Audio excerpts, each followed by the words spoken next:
Hey guys, good morning to all of you in my channel that is Shakuntala girl classes. अगर आप लोग मेरे channel पर new है तो सबसे पहले आप मेरे चैनल को सब्सक्राइब कर लीजिए और बेल आइकन का बटन प्रेस कर दीजिए। उससे क्या होगा, आपको मेरे चैनल की नोटिफिकेशन जब भी कोई भी न्यू वीडियो अपलोड होगी तो आपको आती रहेगी। सो गाइज, आज का हमारा टॉपिक रहने वाला है पोर्टर 5 फोर्सेस ऑफ मॉडल, जिसका पार्ट सेकंड मैं आपको कंटिन्यू करवाऊंगी। गाइज, अगर आप लोगों ने मेरा इसका फर्स्ट पार्ट नहीं देखा है तो आप पहले उसको जरूर देखिए, वो आपको मेरे चैनल पर मिल जाएगा। थोड़ा सा मैं अपने बारे में इंट्रोडक्शन दे देती हूँ। मैं हूँ Shakuntala girl, I qualified UGC net in commerce subject and guys मैं आपको यूजीसी नेट की प्रिपरेशन करवाती हूँ। और जो रिसेंटली मैं एक अनअकैडमी एजुकेटर भी हूँ, आप मुझे वहाँ भी फॉलो कर सकते हैं और मेरी वीडियोस को एक्सेस कर सकते हैं। सो गाइज, यहाँ पर आपको जितने भी कॉमर्स स्टूडेंट्स हैं उनको हर तरह की वीडियो देखने को मिलेगी, हर यूनिट से देखने को मिलेगी। तो आप लोग जो है मेरे चैनल को सब्सक्राइब करके अपने फ्रेंड्स में शेयर कर सकते हैं ताकि वो मेरी वीडियोस को एक्सेस कर सके। तो चलिए चलते हैं हमारे टॉपिक पर, पोर्टर 5 फोर्सेस ऑफ मॉडल। तो गाइज, इसका जो है मैं आपको पहले करवा चुकी, जो सेकेंड पार्ट हमें स्टार्ट करना है वो है हमारा बार्गेनिंग पावर ऑफ बायर। तो देखिए, बायर्स की बार्गेनिंग पावर से आपका क्या मतलब होता है। मैंने आपको बताया था कि जो पोर्टर 5 फोर्सेस मॉडल है वो क्या करते हैं, वो एक हेल्प करता है बिजनेस ऑर्गेनाइजेशन की कि वो क्या कर सके, अपने बिजनेस की पोजीशन को पता करने के लिए कि मार्केट में वो कहाँ स्टैंड कर रहे हैं, उसके लिए वो इन 5 फोर्सेस को यूज करते हैं। हम कह सकते हैं business analysis and industry analysis के लिए इस मॉडल को यूज किया जाता है। तो गाइस, फर्स्टली आता है हमारा बार्गेनिंग पावर ऑफ बायर्स। देखिए, आपने सुना होगा कि बायर्स जो है मतलब हम लोग हैं, हम मार्केट में जाते हैं। मार्केट में जाते टाइम हमें क्या है कि हम प्रोडक्ट का प्राइस पूछते हैं मार्केटर से, सेलर से कि इस प्रोडक्ट का क्या प्राइस है। लेकिन हम क्या करेंगे, जितना प्राइस आपको वो बताएगा हम सोचते हैं कि इसमें बार्गेनिंग कर ले कि इस प्राइस को, प्रोडक्ट को कम प्राइस पर हम इससे ले लें। उसे बोलते हैं बायर की बार्गेनिंग पावर। और एक बायर की जो बार्गेनिंग पावर है वो बहुत ज्यादा अफेक्ट करती है एक बिजनेस की, एक इंडस्ट्री की प्रॉफिटेबिलिटी पर। कैसे? अगर देखिए, बायर की बार्गेनिंग पावर स्ट्रॉन्ग है, इसका मतलब क्या है कि बायर क्या है, कम प्राइस करवा सकता है प्रोडक्ट का जितना मर्जी वो चाहे। तो अब अगर बायर कम प्राइस करवा सकता है प्रोडक्ट का, तो फिर अब बिजनेस को प्रॉफिट जो पहले ज्यादा हो रहे थे, क्या वो अब उतने प्रॉफिट उसको होंगे? नहीं, अब उसको क्या होगा, कम प्रॉफिट्स होंगे। तो इससे क्या है, उसकी बिजनेस की जो प्रॉफिटेबिलिटी है वो कम हो जाती है। तो इसीलिए बार्गेनिंग पावर ऑफ बायर जो है, इसका मतलब क्या है, अगर बायर की बार्गेनिंग पावर स्ट्रॉन्ग है तो इसका मतलब वो अच्छी क्वालिटी का प्रोडक्ट लो प्राइस पर मार्केटर से, प्रोड्यूसर से खरीद सकता है। समझ में आया गाइस? तो यहाँ देखिए क्या है, लोअर प्राइस। लोअर प्राइस मैंने बोला कि लोअर प्राइस का मतलब क्या होगा, बिजनेस के अकॉर्डिंग अगर हम देखते हैं, लोअर प्राइस का मतलब है एक प्रोड्यूसर को लो रिवेन्यू होना। अब आप खुद सोच कर देखिए, सपोज आप एक प्रोड्यूसर है, ठीक है, आप कोई प्रोडक्ट बनाते हैं, 100 रुपीज आपको उसकी कॉस्ट आती है। आप मार्केट में अगर उसको 200 पर पहले सेल करते हो, इट मीन्स आपको प्रॉफिट हो रहा है 100 रुपीज का। बट अगर बायर जो है उसकी बार्गेनिंग पावर क्या है, स्ट्रॉन्ग है, तो वो आपको क्या कर सकता है, फोर्स कर सकता है कि आप जो 100 रुपीज वाला प्रोडक्ट है वो उसको 150 पर दे। तो अब इस केस में क्या होगा, जो बिजनेस ऑर्गेनाइजेशन है उसकी प्रॉफिटेबिलिटी अफेक्ट होगी या नहीं होगी ना। तो वही चीज आती है आपकी बार्गेनिंग पावर ऑफ बायर में। तो अब देखिए, जो बायर है उसकी बार्गेनिंग पावर स्ट्रॉन्ग किस किस सिचुएशन में होगी। इसका मतलब कब कब एक बायर जो है वो क्या कर सकता है, अपने प्रोड्यूसर को इन्फ्लुएंस कर सकता है कि वो प्रोडक्ट उसे कम प्राइस पर दे। तो उसमें सबसे पहला पॉइंट आता है आपका buying in large quantity. Suppose guys, अगर कोई भी बायर, मान लीजिए प्रोड्यूसर जो है जितना वो प्रोडक्शन करता है उसका 50% पोर्शन जो है एक अकेला बायर ऐसा है जो खरीदता है, तो क्या प्रोड्यूसर उस बायर को जाने देगा? बिल्कुल भी नहीं जाने देगा। वो क्या सोचेगा, मेरा वो कस्टमर हमेशा बना रहे। तो अगर बायर जो है वो बहुत लार्ज अमाउंट में जो है उस प्रोड्यूसर से कुछ खरीदता है, तो उस केस में क्या है, उसकी बार्गेनिंग पावर स्ट्रॉन्ग होती है। वो एक प्रोड्यूसर को इन्फ्लुएंस कर सकता है कि वो प्रोडक्ट का प्राइस चेंज करे। तो क्लियर टू एवरीवन। फिर आता है आपका ओनली फ्यू बायर एग्जिस्ट। अगर मार्केट के अंदर सिर्फ फ्यू बायर्स एग्जिस्ट करते हैं, इसका मतलब आपको बहुत कम जो बायर है वो देखने को मिलेंगे। तो ऑब्वियसली क्या होगा, आपको उनकी माननी पड़ेगी।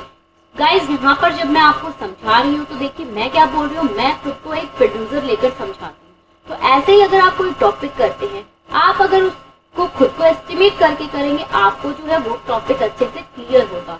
तो अब मैंने क्या बोला, like I am a producer, ठीक है, मैं क्या कर रही हूँ, प्रोडक्शन कर रही हूँ, मैं जो हूँ सेलर हूँ, आप कह सकते हो। तो उसमें क्या है कि अगर मुझे पता है कि मार्केट के अंदर सिर्फ कुछ एक बायर ही एग्जिस्ट करते हैं, कि कुछ एक बायर ही है जो कि मेरा सामान खरीदेंगे, तो ऑब्वियसली मैं क्या करूंगी, उनको देखकर ही मेरे प्रोडक्ट का प्राइस डिसाइड करूंगी, उनको देखकर ही जो है मार्केट में सेल करूंगी। अगर वो बोलते हैं कि हमें तो ये प्रोडक्ट इतने में चाहिए, तो मुझे जो है सोचना पड़ेगा, क्योंकि अगर मैंने उनके अकॉर्डिंग नहीं बनाया तो ऑब्वियसली क्या होगा कि मेरा जो प्रोडक्ट है वो बायर नहीं खरीदेंगे। Clear to everyone. फिर आते हैं आपके switching cost to other suppliers are low. अगर बायर जो है उनका स्विचिंग कॉस्ट जो है वो अदर सप्लायर पर लो है, इसका मतलब क्या है कि वो इजीली एक प्रोड्यूसर को छोड़कर, एक सप्लायर को छोड़कर दूसरे पर अगर वो इजीली शिफ्ट हो सकते हैं, उस पर कोई उन्हें ज्यादा कॉस्ट पे नहीं करनी पड़ रही, तो इसका मतलब क्या है कि वो क्या कर सकते हैं, इजीली वहां पर स्विच कर जाएंगे। तो उनकी वहां पर बार्गेनिंग पावर हम स्ट्रॉन्ग बोलेंगे।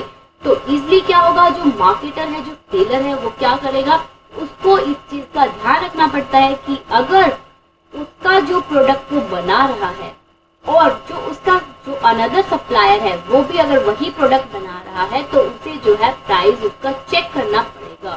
ठीक है। फिर आते हैं आपके देयर आर मैनी सब्स्टिट्यूट। उससे पहले है they threaten to backward integrate. इसका मतलब गाइस क्या है, सपोज अगर मान लीजिए आपका कस्टमर आपको छोड़कर चला गया, तो क्या होगा, अगर आपके सारे कस्टमर छोड़कर चले गए तो क्या होगा, आपका जो बिजनेस है, आपकी जो इंडस्ट्री है वो क्या हो जाएगी, बैकवर्ड शिफ्ट हो जाएगी। डन। तो यहाँ पर क्या होती है कि इस सिचुएशन में हम बोलते हैं कि यहाँ पर बायर की बार्गेनिंग पावर बहुत स्ट्रॉन्ग है। बायर में इतनी कैपेसिटी है कि वो आपकी जो कंपनी है, आपका जो बिजनेस है, उसको क्या कर पा रहे हैं, इन्फ्लुएंस कर पा रहे हैं, उसको अफेक्ट कर रहे हैं। नेक्स्ट आता है देयर आर मैनी सब्स्टिट्यूट। अगर आपके प्रोडक्ट के मार्केट में बहुत सारे सब्स्टिट्यूट अवेलेबल है, सब्स्टिट्यूट का मतलब क्या है, ऐसा प्रोडक्ट जो कि आपके प्रोडक्ट जैसा ही होता है, सिमिलर होता है, तो उस पर क्या है, उस टाइम पर क्या है कि अगर सब्स्टिट्यूट हुआ प्रोडक्ट, तो आपका बायर क्या करेगा, आप वही प्रोडक्ट उसको हाई प्राइस में दे रहे हो, सिमिलरली उसका जो सब्स्टिट्यूट प्रोडक्ट है वो उसे बेटर क्वालिटी का कम प्राइस पर मिल रहा है, तो बायर क्या करेगा, आपके सब्स्टिट्यूट को ले लेगा। क्लियर। फिर है बायर्स आर प्राइस सेंसिटिव।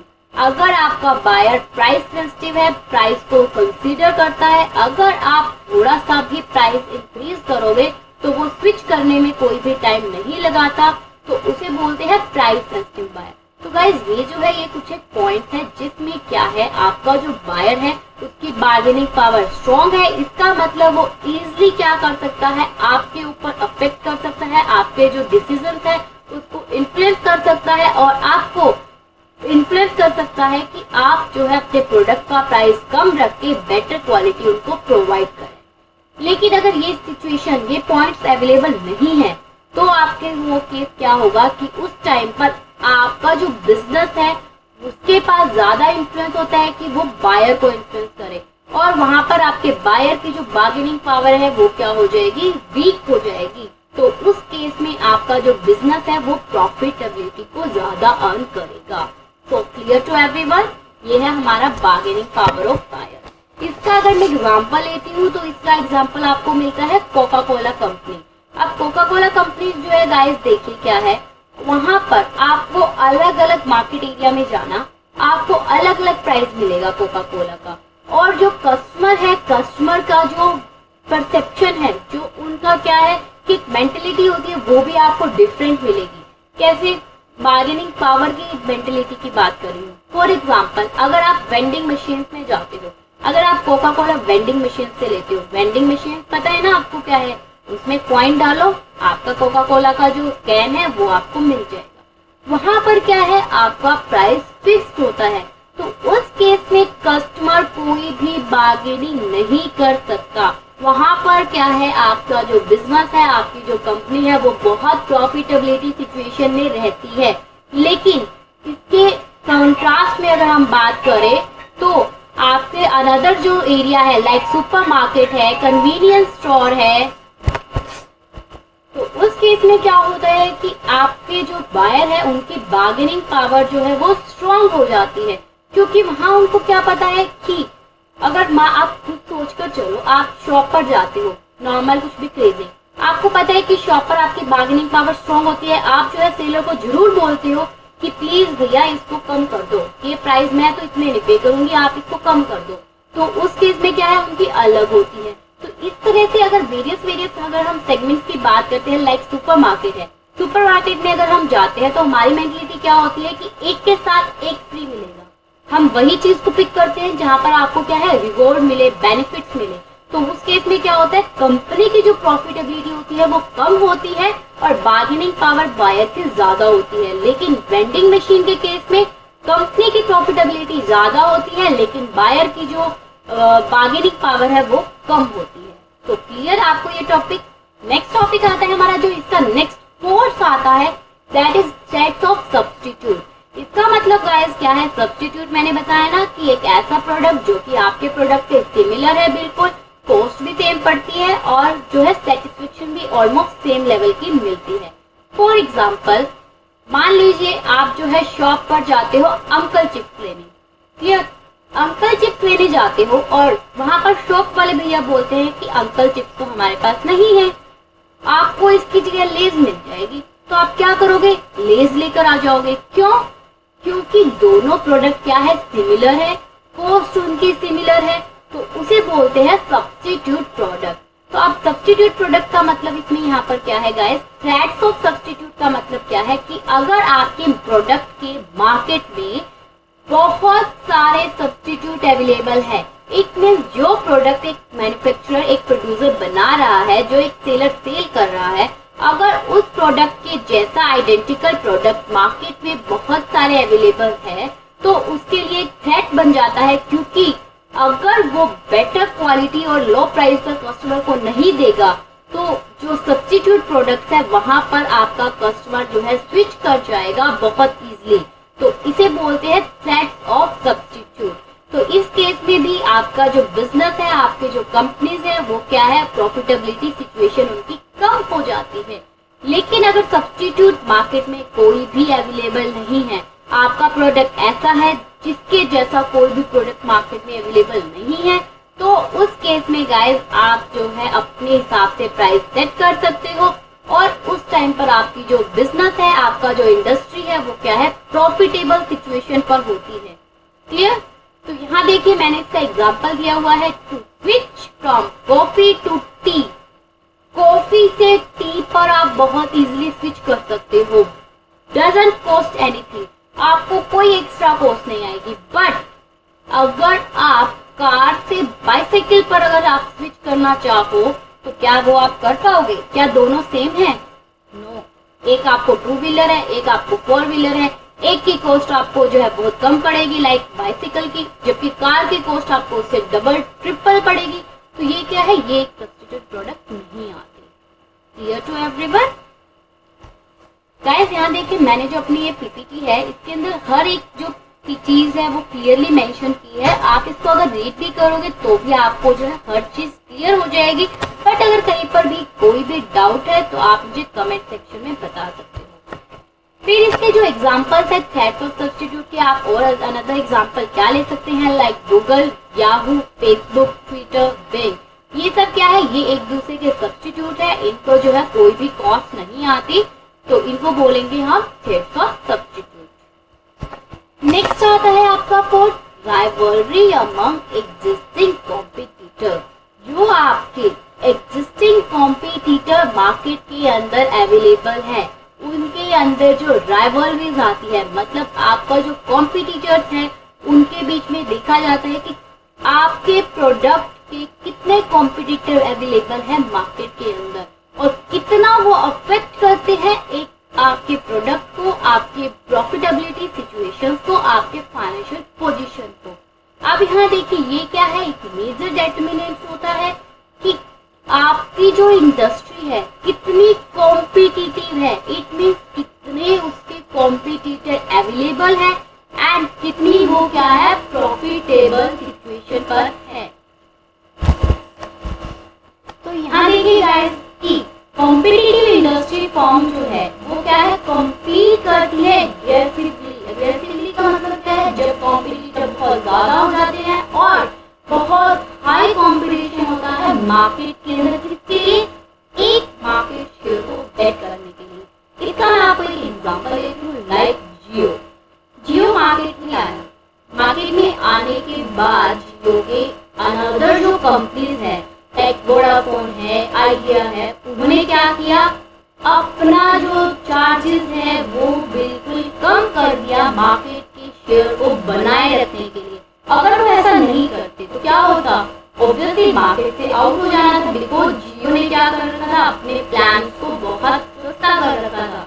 तो उसको फेस करने के लिए, उसके कंपटीशन को फेस करने के लिए अनदर कंपनी ने क्या किया, सेम वही स्ट्रेटेजी अडॉप्ट की और अपने प्राइसेस जो है, अपने प्लान जो है वो क्या कर दिए, बहुत सस्ते कर दिए।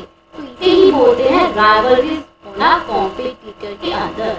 अब जो राइवलरीज जो है कॉम्पिटिटर्स में, वो इंटेंस कब देखने को मिलेगी, कब आपको बहुत ज्यादा आपको लगेगा कि यस मेरे तो बहुत ज्यादा कॉम्पिटिटर है, बहुत ज्यादा उनके अंदर जो है आप कह सकते हो बहुत उनका इन्फ्लुएंस पड़ रहा है। तो वो किस किस सिचुएशन में होता है, first one, there are many competitor. अगर मार्केट में बहुत सारे कॉम्पिटिटर है तो ऑब्वियसली राइवलरीज तो अराइज होगी, उनके बीच में क्या है, मतभेद तो अराइज होंगी, उनका इफेक्ट तो पड़ेगा आपके बिजनेस पर, आपकी इंडस्ट्री पर। Next, exit barriers are high. अगर मार्केट से एग्जिट करने का जो बैरियर्स है वो बहुत ज्यादा बैरियर्स लगा रखे हैं, इसका मतलब एक फर्म इजीली मार्केट से अगर नहीं जा पा रही, नहीं मार्केट को छोड़कर जा सकती, उसका जो बैरियर्स है वो बहुत ज्यादा हाई है, उस केस में भी आपको बहुत कॉम्पिटिटर देखने को मिलेंगे। फॉर एग्जाम्पल, अगर आप मार्केट के अंदर आए, आपने इन्वेस्टमेंट की, लाइक आप लगा लीजिए आपने 1 करोड़ रुपए की इन्वेस्टमेंट कर दी, आप क्या इजीली मार्केट को छोड़कर चले जाओगे?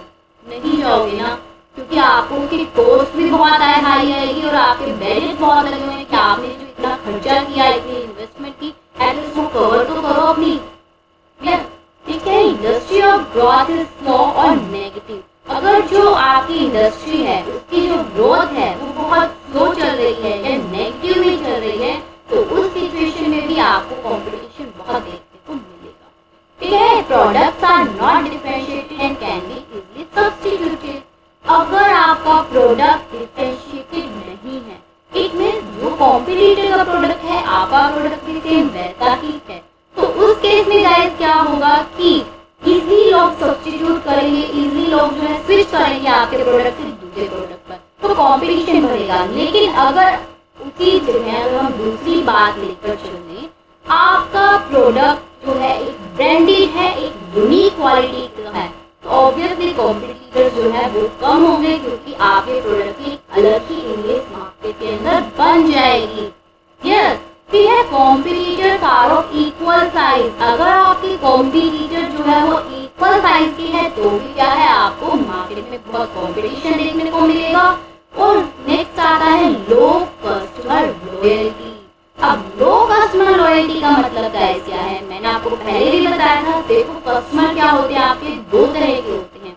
एक होते हैं आपके लॉयल कस्टमर, एक होते हैं आपके जो दूसरे कस्टमर आते हैं जो कि लॉयल नहीं होते। अब जो लॉयल कस्टमर है वो क्या होते हैं गाइस, आप उनको किसी भी प्राइस पर कोई भी प्रोडक्ट सेल करो, वो आपके लॉयल कस्टमर बन जाएंगे। वो आपके प्रोडक्ट को जरूर खरीदेंगे क्योंकि उनको आप पर भरोसा है, उनको पता है आप एक अच्छी क्वालिटी के प्रोडक्ट देते हो और आप जो है एक सही प्राइस पर प्रोडक्ट देते हो। और दूसरी तरह बात करें जो कि कस्टमर लॉयल नहीं होते, उनको बस क्या चाहिए कि आप जो है अगर प्रोडक्ट अच्छा दे रहे हो, कम प्राइस पर दे रहे हो, तो वो आपका प्रोडक्ट लेंगे। बट उसी जगह बिसाइड दिस अगर दूसरी जो कंपनी है वो क्या कर रही है, उसी प्रोडक्ट को कम प्राइस पर दे रही है या अच्छी क्वालिटी दे रही है, तो वो उसी टाइम स्विच कर जाएंगे। तो अगर आपकी कस्टमर लॉयल्टी कम है तो वो भी क्या है, आपके कॉम्पिटिटर्स को बढ़ावा देती है, आपके कॉम्पिटिटर्स आपको देखने को मिलते हैं।